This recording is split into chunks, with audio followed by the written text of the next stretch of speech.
Net alleen nog voor autobestuurders en fietsers is het noffelijk dat de stationsbregen in Frenscher lang omlet kleer en iepen is. De ondernemers die het aan de orenkant van de bregen zitten, hadden het al hier een soort last van hoorn.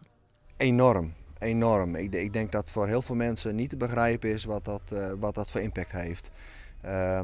Sowieso voor, je komt 's ochtends binnen, het is een stuk rustiger dan normaal. Je blijft je werk netjes verzetten. Maar uiteindelijk doen we het voor de klanten. En ja, dat die niet komen, dat doet natuurlijk verrekt veel pijn. Ja. Nou ja, een enorme impact natuurlijk. Als je ziet dat klanten echt om moeten rijden om bij jouw winkel te komen. Ja, een aantal doet dat wel, maar een heleboel natuurlijk ook niet. En dat heeft een enorme impact voor ons als bedrijf gehad. Voor mensen die in de stad wonen, wie het goed 6 kilometer omrijden om haar boodschappen te halen aan de orenkant van de bregen. Een soort klanten wisten dwaande naar orenwinkels gaan. De bedrijven hebben daarom een soort speciale acties houden. Ja, zeker, zeker. We hebben samen met de Welkoop en Omrin verschillende acties georganiseerd om toch de mensen deze kant op te krijgen.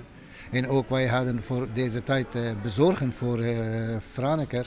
Was gratis. Die was ook gewoon actie voor door die brug. Nou ja, we hebben verschillende krantenacties gedaan.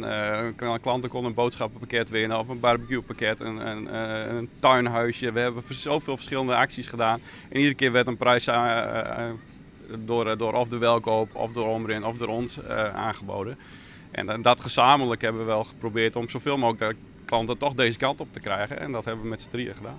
Oranje vreed is de bregen iepen van verkeer. En dat vernemen de ondernemers voort. De brug ging open. Ik was bij de opening. Ik liep terug naar de zaak. En ik zag gelijk al mensen eigenlijk achter me aanlopen, achter me aanrijden. Van oké, we kunnen weer de brug over en we gaan weer naar de Poys. We zijn eigenlijk weer tot leven. We hebben er zoveel zin in.